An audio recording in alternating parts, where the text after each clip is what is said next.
සුබ දවසක් ආයුබෝවන් ඔයාලා හැමෝටම. ඉතින් ව්‍යාපාර ලෝකයේ පිළිබඳව ඒ පිළිබඳව කුතුහලයෙන් දැනුමක් ලබා ගන්න ඉන්න කෙනෙක් වෙන්න පුළුවන්. එහෙම නැත්නම් යුනිවර්සිටි එකක ස්ටුඩන්ට් කෙනෙක් වෙන්න පුළුවන් ඔයා. එහෙම නැත්නම් සේවා යෝජකයෙක් වෙන්න පුළුවන්. ඉතින් මේ දේ ඔයා සඳහා අද පාඩම තමයි training and development function outsourcing. එහෙම නැත්නම් පුහුණුව සහ සංවර්ධන කාර්යයන් බාහිරින් ලබා ගැනීම. හරි. අපි අද මේ පාඩමට ඔයාලව සාදරයෙන් පිළිගන්න අපි බලමු මේ පාඩම යටතේ ඔයාලට මොනවද ඉගෙන ගන්න තියෙන්නේ කියලා. මේ පාඩම යටතේදී අපි HR outsource කරද්දී training outsource කරද්දී ඒක බාහිරින් ලබා ගැනීම කියන්නේ මොකද්ද? ඊට පස්සේ සමාගම් අභ්‍යන්තර පුහුණුවට වඩා ඒකට කැමති වෙන්නේ ඇයි? ඒක ගෝලීය වශයෙන් සංවිධාන වලට ප්‍රතිලාභ ලබා දෙන්නේ කොහොමද කියන දේවල් තමයි මේ පාඩම යටතේදී කතා කරන්නේ. හරි. අපි පටන් ගමු. ඔයාලට මේ කොටස් 6 පිළිවෙලට කියලා දෙන්න. පියවරෙන් පියවර අපි දැන් පටන් ගමු. මොකද්ද මේ training outsourcing කියලා කියන්නේ? එහෙම නැත්නම් මේ පුහුණුවක් බාහිරින් ලබා ගැනීමක් කියලා කියන්නේ මොකද්ද? පුහුණුවක් බාහිරින් ලබා ගැනීමක් කියලා ගත්තොත් සාමාන්‍යයෙන් සමාගමක් තමුන්ගේ සේවක පුහුණු වැඩසටහන අභ්‍යන්තරව කළමනාකරණය කිරීම වෙනුවට බාහිර විශේෂඥයන් හෝ සංවිධාන බඳවා ගැනීමක් සිද්ධ කරනවා. මේ වගේ දේවල් වලට තමයි මෙතනදී training outsourcing කියලා කියන්නේ. නිශ්චිත කුසලතා හෝ මාතෘකා පිළිබඳව ඔබේ සේවකයින් පුහුණු කරන්න විශේෂඥයෙක් බඳවා ගැනීමක් තියෙනවා කියලා හිතන්නකෝ. එතකොට මේකට සම්පූර්ණ පුහුණු ක්‍රියාවලියක් හරි තාක්ෂණික හෝ නායකත්ව පුහුණුවක් වගේ එක සෙෂන් තියෙනවා. ඒ සෙෂන් සමහර වෙලාවට සමහර කොටස් බාහිරින් අපිට ලබා ගැනීමක් කරන්න සිද්ධ වෙනවා. එතකොට ඒ ලබා ගැනීම වගේ දේවල් මේකට ඉන්ක්ලූඩ් කරන්න වෙනවා. උදාහරණයක් ගත්තොත් සමාගමක් මුල ඉඳන් වැඩසටහනක් නිර්මාණය කිරීම වෙනුවට තමුන්ගේ සේවකයින්ට තොරතුරු තාක්ෂණ පුහුණුවක් සම්පූර්ණ ලබා දීමක් සඳහා බාහිර සමාගමක් කුලියට ලබා ගැනීමක් මේකදී උදාහරණයක් විදිහට ගන්න පුළුවන්. ඒ වගේම මේ පුහුණුව මේ දේවල් බාහිරින් ලබා ගැනීමේ ප්‍රධාන වර්ග තුනක් අපි කතා කරනවා ඉස්සරහට. හරි. පළවෙනි එක අපිට full outsource එකක් තියෙනවා. මොකද්ද මේ full outsourcing කියලා කියන්නේ? කියන්නේ සම්පූර්ණව බාහිරින් ලබා දෙනවා. මේකෙදි සිද්ධ වෙන්නේ ඕගනයිසේෂන් එකකදී පුහුණුව සඳහා සම්පූර්ණ වගකීම බාහිර සැපයුම්කරුවෙකුට ලබා දීමක්. පුහුණු අන්තර්ගතයේ නිර්මාණය කරද්දී ඒ නිර්මාණය කිරීමේ ඉඳන් ඒක ලබා දීම සහ ප්‍රතිලාභ නිරීක්ෂණය කිරීම වෙනකම්ම හැමදේම වෙන්ඩර් එහෙම නැත්නම් වෙලෙන්දා බලා ගන්නවා. ඒ වගේම අභ්‍යන්තර පුහුණු කළමනාකරණය කිරීම කාලය හෝ සම්පත් නැතුව සමාගම් සඳහා මේක පරිපූර්ණ කරනවා. උදාහරණයක් ගත්තොත් ආරම්භක සමාගමක් තමුන්ගේ ව්‍යාපාර වර්ධනය කිරීමට අවධානය යොමු කිරීමට එයාලගේ සියලුම සේවක පුහුණු බාහිරින් ලබා ගැනීමක් සිද්ධ වෙනවා. හරි. ඊළඟට තියෙනවා partial outsourcing. මොකද මේ partial outsourcing කියලා කියන්නේ අර්ධ බාහිරින් ලබා ගැනීමක්. කොටසයි ගන්නෙ. සමාගම තාක්ෂණික කුසලතා හෝ අනුකූලතා පුහුණුව වැනි පුහුණු වැඩසටහන් නිශ්චිත කොටස් පමණක් බාහිරින් ලබා ගන්නවා. ඉතිරිය අභ්‍යන්තරව කළමනාකරණය කරගන්නවා. විශේෂඥයන් විශේෂිත ශාස්ත්‍ර හැසිරවීමට ඒ අවශ්‍ය වුණාට ඒක තවමත් අභ්‍යන්තරව යම් පුහුණුවක් පැවැත්වීමට කැමති වෙලාවක් විතරයි මේකෙදි සිද්ධ වෙන්නේ. උදාහරණයක් ගත්තොත් සමාගමකට තොරතුරු තාක්ෂණ පුහුණුව බාහිරින් ලබා ගන්න පුළුවන් වුණාට sannivedana වැඩමුළු එහෙම තමුන් විසින්ම තමයි හසුරවා ගැනීමක් සිද්ධ වෙන්නේ. අවසාන වශයෙන් අපි බලමු managed services. එහෙම නැත්නම් කළමනාකරණ සේවා. කළමනාකරණ සේවාවක් තියෙනවා. මේක දීර්ඝකාලීන හවුල්කාරීත්වයක් වෙනවා. ඒ වගේම මේකෙදී වෙලෙන්දා සමාගමේ පුහුණු අවශ්‍යතා අඛණ්ඩව කළමනාකරණය කිරීමක් සිද්ධ කරනවා. එතකොට ඔයාගේ ව්‍යාපාරය එක්ක වර්ධනය වෙන පුහුණු සහකරුවෙකු සිටීමක් වගේ දෙයක් තමයි මේකෙදී සිද්ධ වෙන්නේ. උදාහරණයක් ගත්තොත් ලෝකෙ පුරාම සේවකයින්ට ස්ථාවර සහ යාබත්කාලීන පුහුණුවක් ලබා ගැනීමට සහතික කිරීමක් සිද්ධ වෙනවා. ඒ සඳහා බහුජාතික සමාගමක් අවුරුදු ගාණක් වෙළෙන්දෙක් එක්ක වැඩ කිරීමක් සිද්ධ වෙනවා. එතකොට හැම වර්ගයක්ම නම්‍යශීලී බවක් ලබා දෙනවා. ඒ නිසා සමාගම් වලට එයාලට ගොඩාක් සුදුසු දේවල් තෝරාගෙන තමයි එයාලා වැඩ කරන්නේ. හරි, අපි ඊළඟ කොටසට යමු. හරි. දෙවැනි එක why companies outsource training. සමාගම් පුහුණුවක් බාහිරින් ලබා ගන්නේ ඇයි? ඇත්තටම සමාගම් අභ්‍යන්තර පුහුණුවකට වැඩිය බාහිරින් ලබා ගැනීමට තෝරගන්න හේතු කීපයක්ම තියෙනවා. අපි බලමු එකින් එක මොනවද මේ හේතු කියලා. පළවෙනි එක expertise accesses. එහෙම නැත්නම් විශේෂඥතාවය සහ ප්‍රවේශය. බාහිර පුහුණුකරුවන් එයාලගේ ශාස්ත්‍රවල විශේෂඥයින් වෙනවා.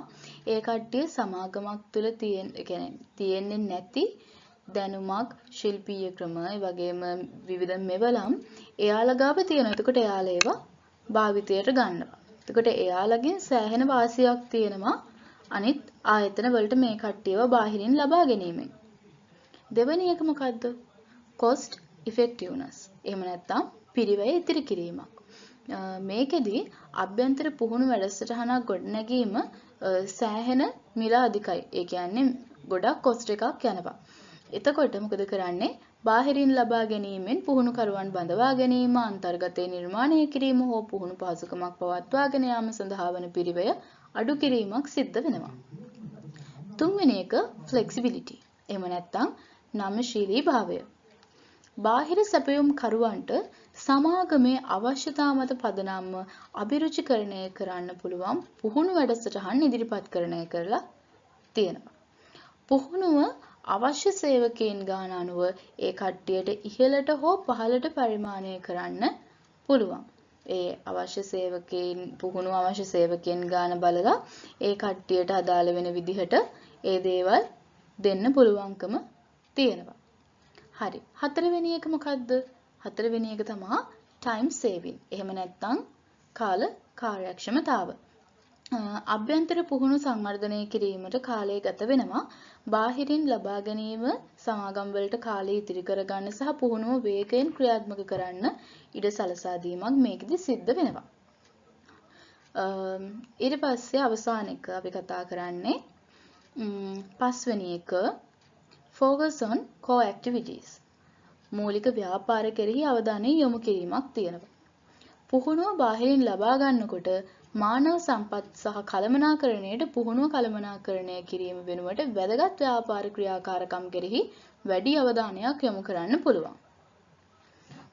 එතකොට මේ ටික තමයි අපි මේ කොටසෙන් කතා කරන්නේ. අපි බලමු ඊළඟ කොටසේදී අනිත් කොටසට දැන් යද්දී මොනවාද ඒකේ තියෙන්නේ කියලා අපිට කතා කරන්න. හරි. තුන්වෙනි එක. මේකේ මොකද්ද කියන්නේ? effectiveness of outsourcing for companies. සමාගම් සඳහා පුහුණු බාහිරකරණය ඵලදායී වෙන්න හේතු තියෙනවා. අපි බලමු ලෝකෙ පුරා සමාගම් සඳහා බාහිරකරණය ඵලදායී වෙන්නේ ඇයි කියලා අපි දැන් කතා කරමු. පළවෙනි එක consistency. consistency වලදී ගොඩක් වෙන්නේ එහෙම නැත්නම් ස්ථාන හරහා අනුකූලතාවය. ගෝලීය සමාගම් වලට ඒ ගෝලීය සමාගම් සඳහා ඒ කට්ටිය කොහේ හිටියත් හැම සේවකයෙක් සඳහාම පුහුණුව සමානව ඒ කට්ටියට බාහිරින් ලබා දෙනවා.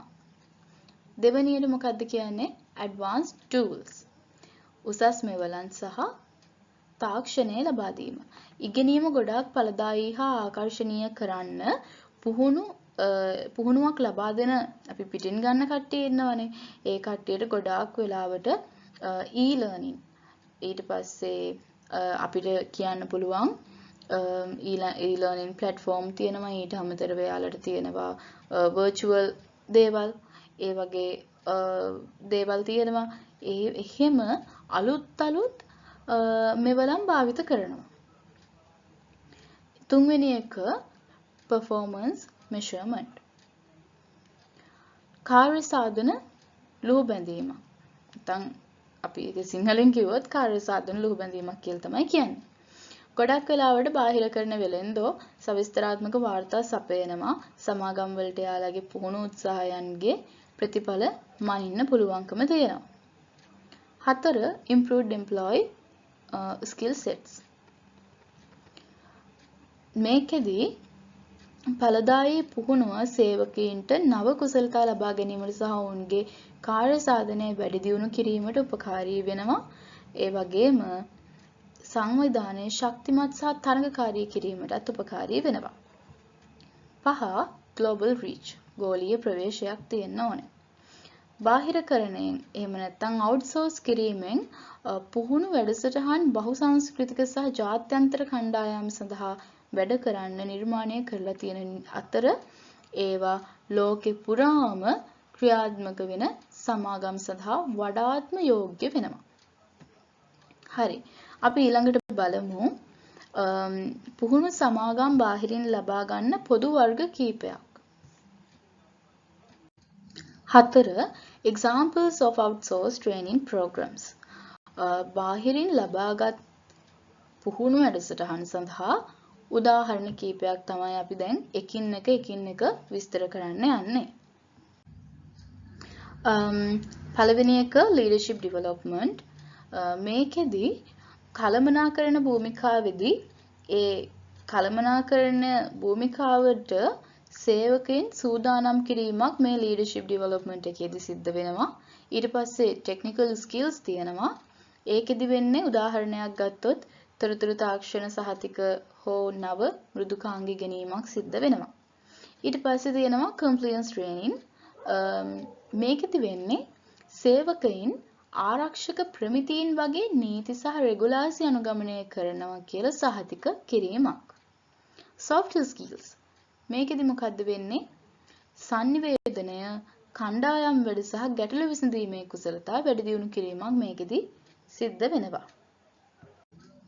පස්වෙනි එක key considerations before outsourcing.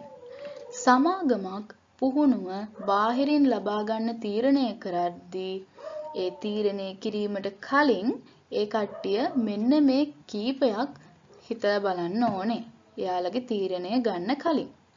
අපි බලමු මේ තීරණ කීපය මොනවද කියලා. හරි. පළවෙනි එක තමයි vendor reputation.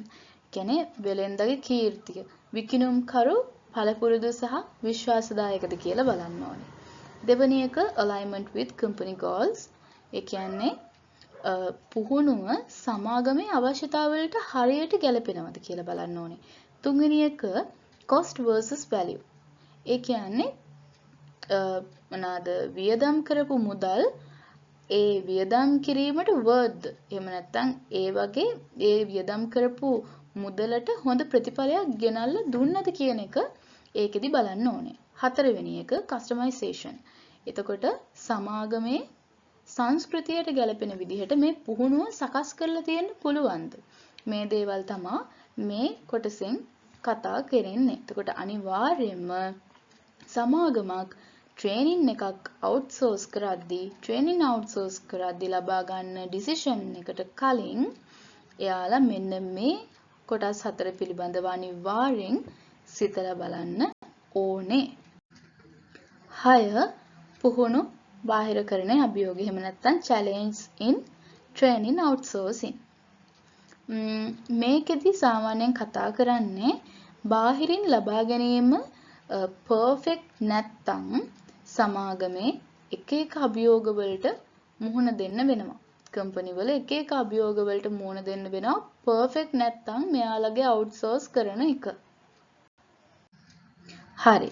අපි බලමු දැන් මේ මොනවද තියෙන challenge කියලා මේ outsource කරද්දී කම්පැනි එකක් තුළදී. පළවෙනි එක තමයි loss of control. පාලනයක් නැති වෙනවා. පුහුණුවක් ලබා දෙන ආකාරය ගැන ඒ කට්ටියට සම්පූර්ණ පාලනයක් තියෙන්නේ නැති වෙන්න පුළුවන්. බොහෝ දුරට මේ දේවල් සිද්ධ වෙන්න පුළුවන්. ඊට පස්සේ cultural mismatch.